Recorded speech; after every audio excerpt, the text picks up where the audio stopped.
Hello friends, स्वागत है आप सभी का आपके अपने YouTube channel study session with HA में। तो फ्रेंड्स, आज हम RBC class 10th SST chapter number 16 को स्टार्ट करेंगे। अगर आपको हमारा वीडियो अच्छा लगे तो प्लीज़ वीडियो को लाइक करें, चैनल को सब्सक्राइब करके बेल आइकन को जरूर दबाएं ताकि प्रत्येक वीडियो की नोटिफिकेशन सबसे पहले आप तक पहुंच सके। ठीक है ना। आज चैप्टर 16 है ना, स्टार्ट करेंगे। चैप्टर का नाम क्या है? भारतीय अर्थव्यवस्था के समक्ष चुनौतियां। क्या है? भारतीय अर्थव्यवस्था के समक्ष चुनौतियां, जो चैप्टर नंबर 16 है। हमारे पास कमेंट आया था, शायद तक अजय जी का हमारे पास कमेंट आया था। उन्होंने बोला था सर हमारे को क्या करवाओ, आप चैप्टर 16 स्टार्ट करवाइए एसएसटी में। तो हमने उनकी कमेंट का रिप्लाई इस वीडियो के माध्यम से देंगे। ठीक है। भारतीय अर्थव्यवस्था के समक्ष चुनौतियां, ये अपने चैप्टर का नाम है। ठीक है। तो सबसे पहले अपन इसमें विषय वस्तु देखेंगे। ठीक है, कि ये जो पार्ट है, जो भारतीय अर्थव्यवस्था के समक्ष चुनौतियां हैं, किन किन बिंदुओं से मिलकर बना है। वैसे तो पार्ट के नाम से या पार्ट के टाइटल से बिल्कुल स्पष्ट हो जाना चाहिए कि लिखा है भारतीय अर्थव्यवस्था के समक्ष चुनौतियां, यानी हम जो भारतीय अर्थव्यवस्था के समक्ष जो चुनौतियां हैं उनके विषयों में पढ़ने वाले हैं कि वह कौन कौन सी चुनौतियां हैं।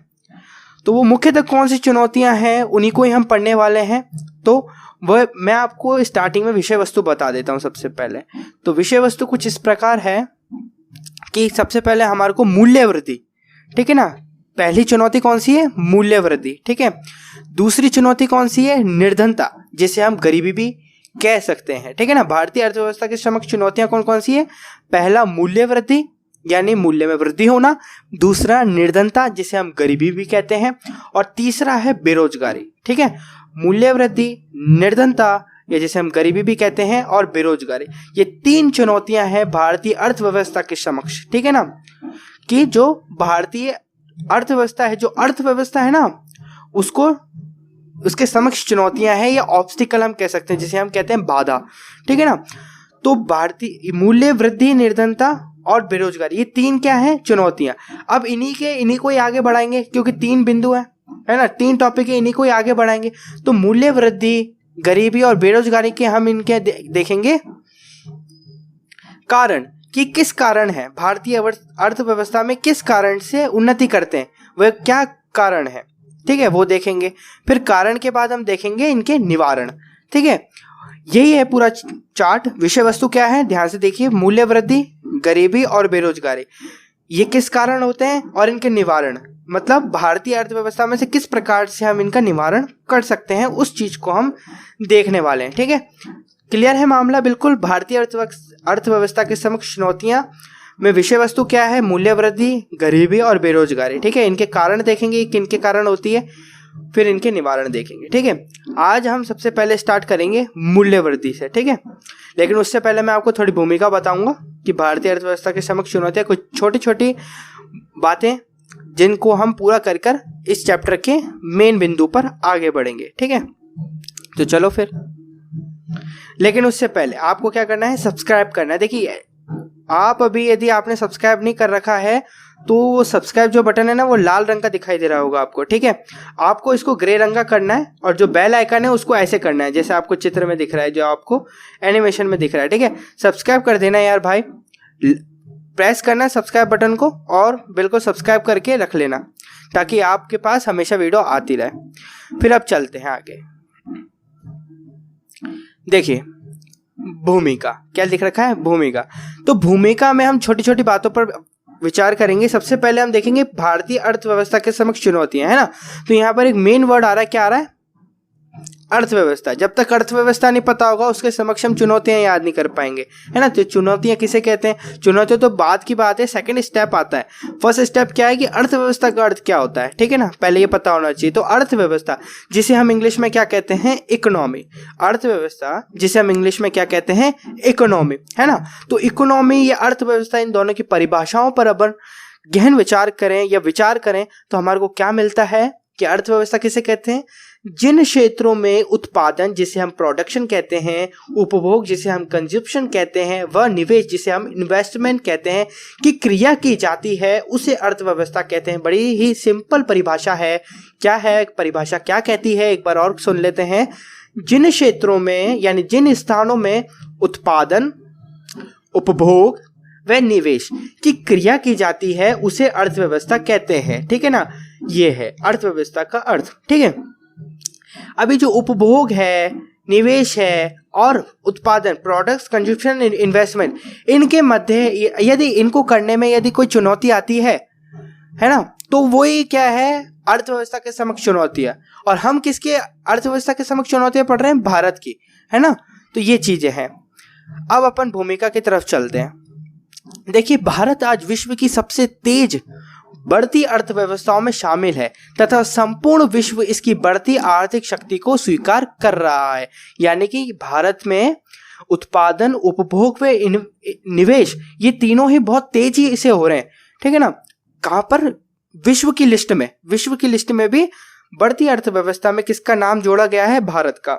लेकिन इस विकास के साथ साथ भारतीय अर्थव्यवस्था को अनेक चुनौतियों का सामना भी करना पड़ रहा है। हम देखते हैं कि जब भी कोई इंसान की बात करें या किसी टेक्नोलॉजी की बात करें तो कहीं ना कहीं ऑब्स्टिकल्स तो हमारे सामने आते ही हैं, है ना। तो इस प्रकार अर्थव्यवस्था के अंतर्गत भी कोई ऑब्स्टिकल्स हैं, चुनौतियां हैं, बाधाएं हैं, तो उनको भी इसको कंप्लीट करना पड़ेगा। लेकिन हमारा एक स्टडी बेस्ड है, तो हम इसके स्टडी करेंगे कि अर्थव्यवस्था में, यह भारतीय अर्थव्यवस्था में किस प्रकार की चुनौतियां हमारे समक्ष हैं, हम उनको किस प्रकार से, ये किस कारण से हो रही हैं और इनका निवारण हम किस प्रकार से कर सकते हैं, वो इस चैप्टर में पढ़ने वाले हैं, है ना। तो समाचार पत्रों, टीवी चैनलों, जन सामान्य की चर्चाओं, इंटरनेट आदि से मिलने वाली विभिन्न सूचनाओं पर हम विचार करें तो पाते हैं कि भारतीय अर्थव्यवस्था के समक्ष उत्पन्न अनेक चुनौतियों में मूल्य वृद्धि, गरीबी तथा बेरोजगारी की समस्या संभवतः सर्वाधिक गंभीर है। क्या बोल दिया यहाँ पर, समाचार पत्रों, टीवी चैनलों, जन सामान्य की चर्चाओं, इंटरनेट आदि से मिलने वाली विभिन्न सूचनाओं पर हम विचार करें तो पाते हैं कि भारतीय अर्थव्यवस्था के समक्ष उत्पन्न अनेक चुनौतियों में मूल्य वृद्धि यानी सामानों यानी प्रोडक्ट के मूल्यों में वृद्धि यानी कीमतों में वृद्धि, गरीबी में भी वृद्धि और बेरोजगारी, तो आप जानते ही हैं सब कुछ, है ना। बेरोजगारी की समस्या संभवतः सर्वाधिक गंभीर है। ये समस्याएं एक साथ जुड़ी हुई हैं तथा स्वतंत्रता के बाद से अब तक निरंतर बनी हुई है ना। स्वतंत्रता के बाद से अब तक बनी हुई हैं। आगे बढ़े तो देखते हैं, गरीबी तथा बेरोजगारी को भारतीय अर्थव्यवस्था की सबसे प्रमुख सामाजिक आर्थिक समस्या कहा जाए तो कोई अतिशयोक्ति नहीं है। यानी इसमें कोई भी वो नहीं है कि हम यदि गरीबी तथा बेरोजगारी को भारतीय अर्थव्यवस्था की सबसे प्रमुख सामाजिक या आर्थिक समस्या कहें तो, है ना। इन समस्याओं के कारण न केवल अर्थव्यवस्था को नकारात्मक स्थितियों का सामना करना पड़ता है, क्या बोला, इन समस्याओं के कारण न केवल अर्थव्यवस्था को नकारात्मक स्थितियों का सामना करना पड़ता है अपितु समाज को भी अनेक हानियां वहन करनी पड़ती है। समाज कौन, आप और मैं, समाज कौन, आप और मैं, ठीक है ना। आप और मैं से ही बनता है समाज, ठीक है। आज आप मेरी वीडियो देख रहे हैं, आपके परिवार होगा, मेरा परिवार है, ठीक है ना। इन सब में कहीं ना कहीं क्या पाई जाती है, गरीबी, बेरोजगारी।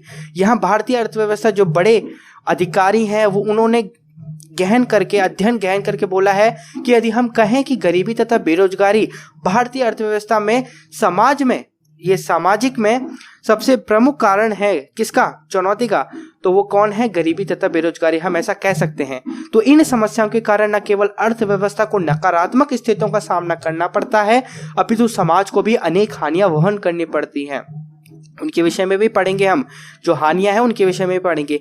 इनके संबंध में हमारी सामान्य समझ और ज्ञान को व्यापक बनाने की दृष्टि से हमें इनका अर्थ, स्वरूप, कारण, परिणाम तथा रोकने के उपायों की प्रारंभिक जानकारी होना आवश्यक है, ठीक है ना।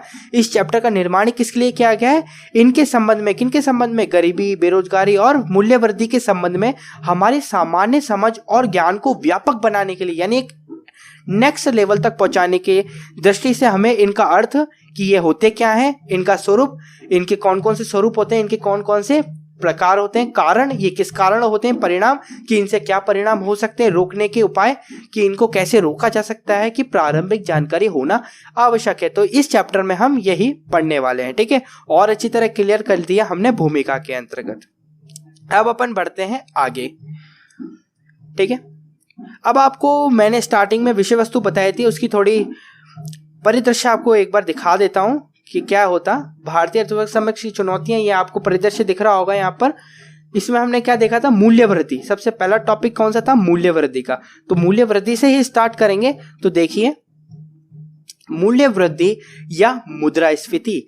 मूल्य वृद्धि को हम मुद्रास्फीति भी कह सकते हैं। सबसे ज्यादा वर्ड जो काम में आएगा अपने वो क्या आएगा, मुद्रास्फीति आएगा। तो टेंशन लेने की कोई बात नहीं है। मुद्रास्फीति को इंग्लिश में क्या कहते हैं अपन, इन्फ्लेशन। क्या कहते हैं, इन्फ्लेशन। कोई दिक्कत की बात नहीं। सबसे पहले मैं ये डिस्कस करवा देता हूं, ये अपन ये डिस्कस कर लेते हैं कि मूल्य वृद्धि या मुद्रास्फीति में अपन क्या क्या पढ़ने वाले हैं। ठीक है, मेरा एक सिंपल सा फंडा है, हर वीडियो में आपको पता होगा कि मैं हर वीडियो में एक कंसेप्ट को जरूर लेके चलता हूं कि हम जो टॉपिक पढ़ रहे हैं उसके विषय में हमको जानना पड़ता है कि वो जो शब्द है जिसके विषय में हम गहन अध्ययन करने वाले हैं, क्या वो हमारे समझ में आ रहा है, क्या हमारे जहन में या हमारे दिमाग में या हमारी बुद्धि में या हमारे जो ज्ञान का कोटा है उसके अंदर उस शब्द का कई 2-3 वर्ड हैं सरल करने के लिए, वो मैं आपको बताता हूं। तो मूल्य वृद्धि या मुद्रास्फीति में हम पढ़ने क्या वाले हैं, पहले वो स्पष्ट कर लें, तब हम आगे बढ़ पाएंगे। तो मूल्य वृद्धि या मुद्रास्फीति में हम कौन कौन से प्रश्नों पर विचार करेंगे, तो वो देखते हैं। सबसे पहले हम देखने वाले मुद्रास्फीति क्या है। बहुत बढ़िया, मुद्रास्फीति क्या है। क्या जब तक हमारे को मुद्रास्फीति क्या है पता ही नहीं चलेगा, तब तक हम आगे कुछ नहीं कर सकते। तो पहला, मुद्रास्फीति क्या है। सेकंड है मुद्रास्फीति का माप, या मुद्रास्फीति को हम किस प्रकार से माप सकते हैं, है ना। ये जैसे हम डायग्राम बनाते हैं ना किसी चीज का, गणित के, हम देखते हैं कि यहाँ पर आगे मूल्यों में वृद्धि हो रही है तो उसमें डायग्राम एकदम सीधी रेखा आती है, घट रहा है तो नीचे आ जाती है। उसी प्रकार मुद्रास्फीति का मापन भी होता है। और आगे बढ़े तो भारत में मुद्रास्फीति देखेंगे। भारत में मुद्रास्फीति के कारक कौन कौन से हैं, या भारत में मुद्रास्फीति किस प्रकार की है, क्या उसका है मामला, वो देखेंगे। फिर हम आगे देखेंगे मुद्रास्फीति से हानियां, कि मुद्रास्फीति से कौन कौन सी हानियां होती हैं, ठीक है, वो देखने वाले हैं। नेक्स्ट हम देखेंगे मुद्रास्फीति का मांग प्रेरित तथा लागत प्रेरित स्वरूप, है ना। मैंने आपको बताया था स्टार्टिंग भूमिका में, अभी बताया कि हमारे को क्या क्या पढ़ना है, उसका मतलब अर्थ समझना है, स्वरूप देखना है, परिणाम देखने हैं, हानियां देखनी है, ये सब चीजें हमारे को पढ़नी है। तो इसका स्वरूप भी देखेंगे। मुद्रास्फीति के 2 स्वरूप दिए गए हैं, मांग प्रेरित और दूसरा लागत प्रेरित, ठीक है। फिर हम नेक्स्ट बढ़े तो मुद्रास्फीति के कारण दे रखे हैं कि मुद्रास्फीति किस किन कारणों से होती है, उनको भी हम परखेंगे, जांचेंगे। फिर नेक्स्ट, मुद्रास्फीति के नियंत्रण के उपाय, ठीक है। मुद्रास्फीति के नियंत्रण के उपाय तो कितने हो गए अपने पास टॉपिक, 4 तो यही हो गए, 4 और 3 7, यानी 7 बातें हमारे को पढ़नी है मूल्य वृद्धि या मुद्रास्फीति के अंतर्गत, ठीक है। ठीक है, तो आज की इस वीडियो में मूलतः मैं आपको मुद्रास्फीति क्या है इसके विषय में ही चर्चा करेंगे अपन, है ना, क्योंकि ये बहुत बड़ा टॉपिक हो जाएगा। मुद्रास्फीति का अर्थ समझेंगे, ठीक है। तो चलो फिर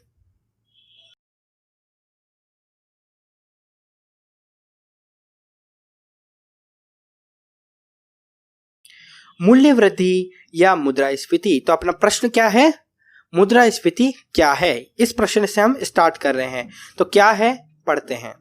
हम अपनी आवश्यकताओं की पूर्ति करने तथा जीवन को आनंदमय बनाने के लिए बाजार से अनेक प्रकार की वस्तुएं एवं सेवाओं को क्रय करते हैं। ठीक है, क्या बोल रखा है, हम अपनी आवश्यकताओं की पूर्ति करने तथा जीवन को आनंदमय बनाने के लिए बाजार से अनेक प्रकार की वस्तुओं एवं सेवाओं को क्रय करते हैं, यानी खरीदते हैं। आपने भी निश्चित ही कपड़े, खिलौने, जूते, चप्पल, मिठाइयाँ, आइसक्रीम आदि खरीदे होंगे। यह अपने परिजनों को परिवार की आवश्यकता की वस्तुएं खरीदते देखा होगा।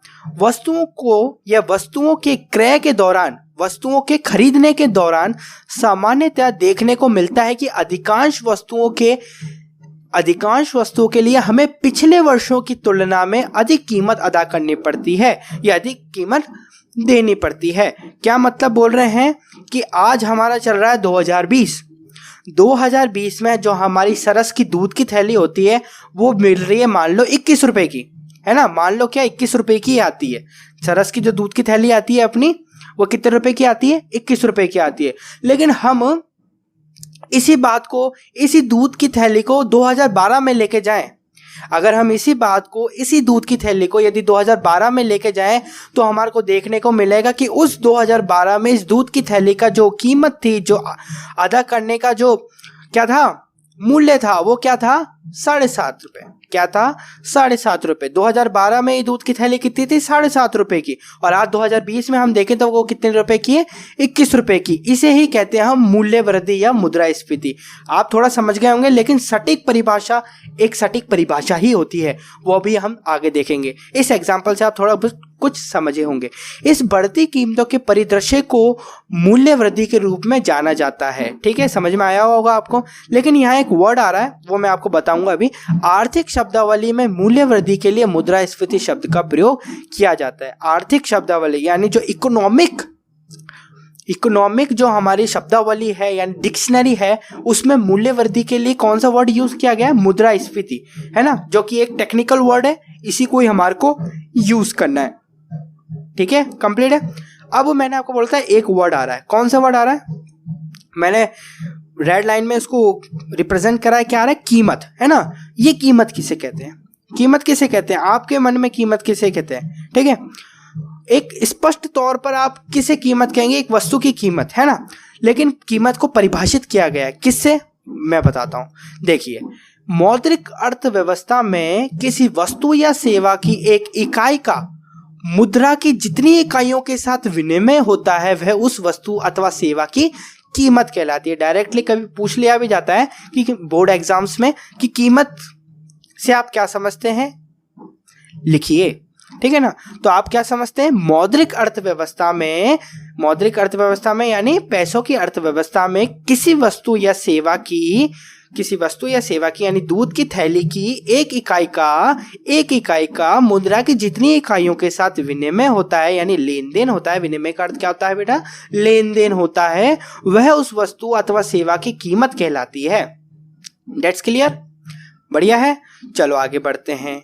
आगे देखें तो हम देखते हैं पारिभाषिक तौर पर सामान्य कीमत स्तर में सतत वृद्धि की स्थिति मुद्रास्फीति कहलाती है। पारिभाषिक, मैंने बोला था ना, एक सटीक परिभाषा होना जरूरी है। मतलब तो हमारे को समझ में आ गया, लेकिन परिभाषा एक बहुत महत्वपूर्ण बात होती है। जब हमारे पास क्या बोर्ड में प्रश्न आ गया मुद्रास्फीति से आप क्या समझते हैं, तो आप एग्जाम्पल से नहीं समझा सकते। एग्जाम्पल तो बाद में, सेकंड स्टेप है एग्जाम्पल, लेकिन फर्स्ट स्टेप क्या है, आपको उसकी परिभाषा लिखनी है। तो परिभाषिक तौर पर हम इसको देखें तो सामान्य कीमत स्तर में सतत वृद्धि की स्थिति मुद्रास्फीति कहलाती है। अब भैया सामान्य कीमत स्तर में सतत वृद्धि, ये क्या भाई, सामान्य कीमत स्तर किसे कहते हैं। तो अभी कोई दिक्कत नहीं है, अभी मैं आपको बताऊंगा, नेक्स्ट इसमें बताऊंगा, अभी बता रहा हूं। तो अपन पहले आगे करते हैं इसको कंप्लीट। यह अनेक वस्तुओं अर्थात वस्तु समूह के लिए कीमत में औसत वृद्धि को बताती है। ठीक है ना, यह संभव है कि बाजार में आप सब्जियों की कीमतों में वृद्धि अनुभव कर रहे हो तथा समाचार पत्र कम होती मूल्य वृद्धि या मुद्रास्फीति बता रहे हो। इसके विपरीत यह भी संभव है कि आप किसी वस्तु या कुछ वस्तुओं की कीमतों में कमी महसूस कर रहे हो, लेकिन समाचार पत्र बढ़ती मुद्रास्फीति बता रहे हो, है ना। मुद्रास्फीति का संबंध अर्थव्यवस्था में अनेक वस्तुओं जैसे वस्तु समूह की कीमतों के औसत स्तर यानी सामान्य कीमत स्तर में वृद्धि से है, न कि किसी एक वस्तु की कीमत में वृद्धि मात्र से, है ना। यदि मुद्रास्फीति होगी तो वो एक समूह के साथ होगी, उस वस्तु के समूह के साथ होगी। ऐसा नहीं किसी एक की कीमत बढ़ा दी और नहीं, बिल्कुल। जब मुद्रास्फीति बढ़ेगी तो एक पूरा बजट बनता है, उसके हिसाब से वस्तु के मूल्यों के, वस्तु की कीमतों को बढ़ाया जाता है और घटाया जाता है। तो हमने देखा कि हमारे पास एक वर्ड आया था, क्या आया था, सामान्य कीमत स्तर, है ना। तो सामान्य कीमत स्तर का मतलब क्या होता है वो देखें तो सामान्य कीमत स्तर का तात्पर्य अनेक वस्तुओं या एक वस्तु समूह की कीमतों के औसत स्तर से है। क्या बोला, सामान्य कीमत स्तर का तात्पर्य अनेक वस्तुओं या एक वस्तु समूह की कीमतों के औसत स्तर से है। अतः सामान्य कीमत स्तर किसी एक वस्तु की कीमत को नहीं बताता। अपितु यह तो एक निश्चित वस्तु समूह की औसत कीमत को व्यक्त करता है। तो फ्रेंड्स, हमारा वीडियो खत्म हो चुका है। अगले वीडियो में हम क्या डिस्कस करने वाले हैं, निर्धनता, जिसे हम गरीबी कहते हैं। ठीक है ना। अगर आपको हमारा वीडियो अच्छा लगे तो प्लीज वीडियो को लाइक करें, चैनल को सब्सक्राइब करके बेल आइकन को जरूर दबाएं ताकि प्रत्येक वीडियो की नोटिफिकेशन सबसे पहले आप तक पहुंच सके। धन्यवाद एंड गॉड ब्लेस यू।